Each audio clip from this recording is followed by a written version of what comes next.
نہیں، ایسی بات نہیں ہے۔ 120 صحابہ کرام شہید ہوئے خیبر میں، 120 تاریخ پڑھا کریں گے، 120 صحابہ کرام خیبر میں شہید ہوئے۔ سلام ہے ان صحابہ کو کہ جنہوں نے میرے نبی کی جوتی کے صدقے اس خیبر کے میدان میں جام شہادت نوش کی۔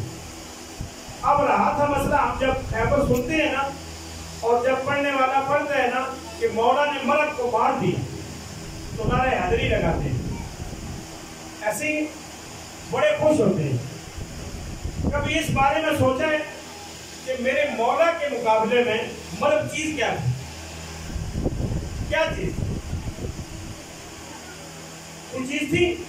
مرد کسی شاعر نے کیا کہا، خوب کہا تھا کہ مرہم کا قتل بھی کوئی خیبر میں قتل تھا، مرہم کا قتل بھی کوئی خیبر میں قتل تھا، پھینکا تھا ذوالفقار کا صدقہ ادائے۔ ارے حیدری مطلب کیا چیز علی کے سامنے، کیا چیز اندر، کیا چیز مولا کے سامنے؟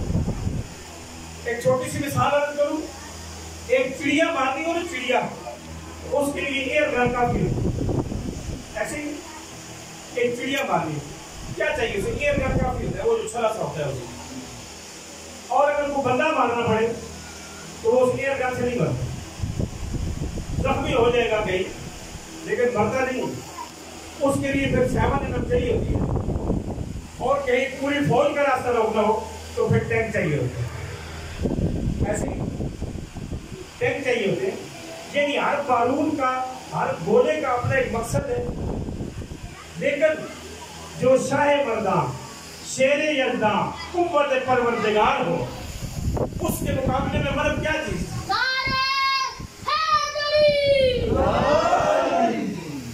مرد کا مرنا یا مولا کا مارنا وہ کوئی معنی نہیں رکھتا۔ قوت پروردگار، اللہ کی قوت کے سامنے مرد کیا چیز تھی؟ وہ تو چڑیا سے بھی چھوٹی چیز۔ لیکن افسوس کہ مولا کو ان بے غیرتوں سے لڑنا پڑا جو مولا کی شان کے ہی نہیں، جو علی کے جوڑ ہی نہیں تھا، لیکن مولا کو لڑنا پڑا۔ کیوں؟ کہ اسلام کا دفاع تھا۔ ہم نعرہ اس لیے مارتے ہیں مرد کے مارتے کہ وہ مرد کسی اور سے مرا نہیں۔ 120 صحابہ شہید ہوئے لیکن مرد کسی اور صحابی سے مرا نہیں ہے، قابو نہیں آیا۔ ایک دفعہ درود پڑھ لیں محمد والے محمد۔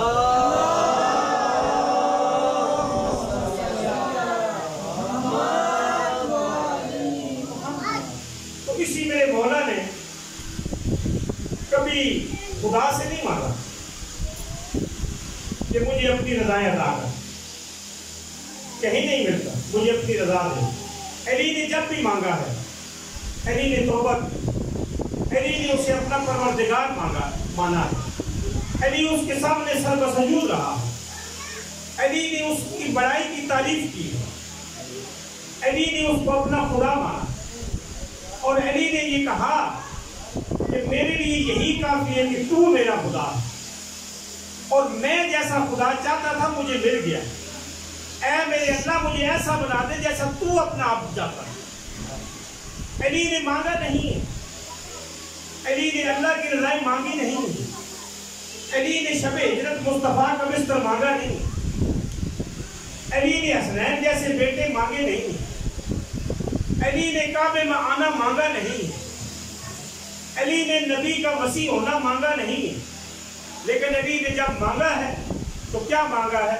وہ عباس کی آمد کی دعا مانگا، وہ میرے مولا عباس کی آمد کی دعا مانگا۔ علی نے اللہ سے جب مانگا تو عباس کو مانگا۔ آج 8 محرم، اس مولا عباس علیہ السلام کے بارے میں تو درود پڑھ لیں محمد والے محمد۔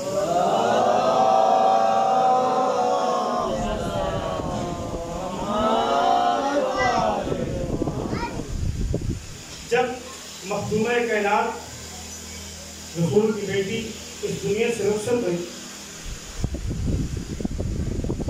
علی کو پاس بلایا اور کچھ تحفے عطا کیے۔ اور نبی کی بیٹی رو رو کر کہہ رہی تھی یا علی میں نے زندگی میں تجھ سے کچھ نہیں مانگا، یا علی میرے بعد شادی کرنا کلابیہ خاندان سے، میری ہم نام ہو، اللہ تجھے اس کے بدن سے ایک بیٹا عطا کرے گا جس کا نام میں رکھ کے جا رہی ہوں، اس کا نام عباس رکھنا، اور یہ کرتے میری طرف سے اسے دینا اور کہنا کہ یہ کرتے تیری ماں زہرا نے اپنے زخمی ہاتھوں سے سیے تھے۔ عباس کو میرا سلام کہنا اور اس کے بازو چوم کر کہنا کہ بیٹا عباس، رسول کی بیٹی تیری ماں زہرا تجھے سلام کہہ رہی تھی، اور یہ جو کرتے ہیں نا وہ بڑی مشکل سے اس نے زخمی ہاتھوں سے سیے ہیں۔ مولا نے شادی کی، عباس کی اس دنیا میں آمد ہوئی، مولا نے عباس کو گود میں لیا، مولا نے منہ چوما، وہ کرتے عباس کو دیے۔ میری مخدومہ کائنات جناب زینب خاتون نے وہ کرتے عباس کو پہنائے، اپنی ماں کی دعا سنائی، تو جناب عباس اپنے بھائیوں میں سب سے بڑے تھے۔ جناب ام المؤمنین کے بدن سے اللہ نے علی کو 4 بیٹے عطا کیے، جناب عباس، جناب جعفر، جناب عبداللہ اور جناب عثمان۔ جناب جعفر کا نام میرے مولا نے اپنے جعفر طیار کے نام پہ رکھا تھا، اور جناب عباس کا نام اپنے چچا عباس کے نام پہ رکھا، اور جناب عثمان کا نام ایک بہت جلیل القدر صحابی تھے رسول کے، حضرت عثمان بن مظعون رضی اللہ تعالیٰ عنہ، ان کے نام مبارک پہ رکھا، کیونکہ وہ رسول کے صحابی میرے نبی کو بہت اچھے لگتے تھے۔ تو یہ 4 بھائی تھے جناب عباس، جناب ام المؤمنین کے بدن سے۔ تو جب یہ مدینہ سے نکلے ہیں نا، حسینی قافلہ جب مدینے سے نکلا تو جناب ام المؤمنین نے جناب عباس، جناب جعفر و عبداللہ عثمان کو پاس بلایا اور کہا بیٹا میں دیکھ رہی ہوں کہ تم حسین کے ساتھ جا رہے ہو اور میں بہت دکھی ہوں، مجھے کچھ نظر آ رہا ہے کہ یہ قافلہ واپس نہیں آئے گا، تو میرے بیٹو میں اس خاندان سے نہیں ہوں، اگر تمہاری زندگی میں کبھی نواز رسول کی زندگی پر آنچ آئی تو میں تمہیں اپنا کھیر نہیں بخشوں گی۔ یہ جناب ام المؤمنین نے وصیت کی، اس کے بعد بھی جناب ام المؤمنین کا دل مطمئن نہ ہوا، 4 بیٹوں کو لیا، روضہ رسول پہ آئی، وہاں نبی کی قبر پہ 4 بیٹوں کے ہاتھ رکھوائے اور کہا کہ مجھے نبی کی قسم دے کہ تمہاری زندگی میں زہرا کا لاڈلا محبوب نہ ہو، زہرا کے لاڈلے میں کوئی آنچ نہ ہے۔ یہ قافلہ حسینی چلا، جب میرے مولا عباس نے دیکھا نا کہ یہ قافلہ حسینی چل رہا ہے، آپ یکم محرم سے سن رہے ہیں کہ جب یہ مدینہ سے چلا نا قافلہ تو جناب عباس مدینے کی گلیوں میں تلوار لے کر گھوم رہے تھے اور آواز لگا رہے تھے الحجاب الحجاب، لوگوں پردہ کرو، آج رسول کی بیٹیاں مدینے کی گلیوں میں آ رہی ہیں۔ الغرض یہ قافلہ حسینی چلتا چلتا مکہ پہنچا، اور جب 8 ذوالحج کو مولا نے اعلان توڑے تو میرے عباس مولا کعبے کی چھت پہ کھڑے ہو گئے اور کہنے لگے ان لوگوں سے مخاطب ہو کر، وائے ہو تم پر، تم نے لباس رسول کے لیے کعبہ تنگ کر دیا۔ میں تمہیں یہ بتا دینا چاہتا ہوں کہ رسول کے ساتھ ایک علی تھا، اور جب تک علی تھے رسول کی کسی پر آنکھ نہیں باتی تھی، اور میں اسی علی کا بیٹا ہوں۔ میری زندگی میں مولا حسین پر کوئی آنچ نہیں آئے گی۔ اور یہ چلے، یہ قافلہ حسینی کربلا پہنچا، جب 10ویں کا سورج نکلا نا تو مولا عباس نے اپنے بھائیوں کے پاس بلایا اور اپنے بھائیوں سے کہنے لگے اے جعفر و عبداللہ عثمان تم میرے سے پہلے میدان جنگ میں جاؤ کیونکہ تمہاری کوئی اولاد نہیں ہے.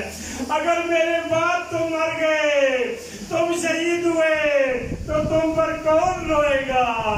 کم از کم میں تمہارا بھائی ہوں مجھ سے پہلے حسین پر قربان ہو جاؤ تاکہ میں تمہاری عزاداری کر سکوں. درود پڑھے محمد والے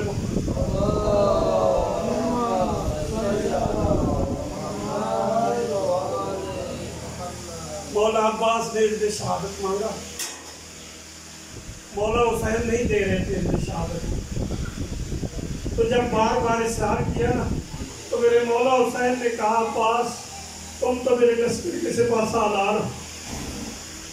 تو مولا عباس کو بھی کہنے لگے کہ مولا جس لشکر کا میں سپاہ سالار ہوں لشکر کہاں ہے؟ آپ مجھے اذن شہادت دیجیے میں جاؤں. اتنے میں خیموں سے عطش کی آواز بلند ہوئی. حسین کی بیٹی ننھی سکینہ مشکیزہ لے کر آئی اور کہا چچا عباس میرا بھیا اصغر جاں ملو ہے کہیں سے پانی کی سبیل کرو.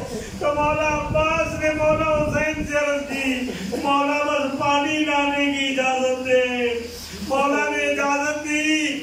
تو یہ سکہ سکینہ جب دریا کنارے پہنچا کئی دشمنوں کو فنار کیا. دریا میں دریائے فرات میں جب پہنچے چلو سے پانی بھرا. جب پانی چلو میں آیا نا تو عباس نے جب پانی کو دیکھا تو بے ساختہ علی کی وصیت یاد آ گئی. جب میرے مولا علی اس دنیا سے جا رہے تھے نا تو عباس کو پاس بلایا. عباس کو کہا بیٹا کبھی زندگی میں حسین اگر پیاسا ہو تو پانی نہیں پینا. میرے مولا عباس نے وہ پانی دریا میں پھینکا.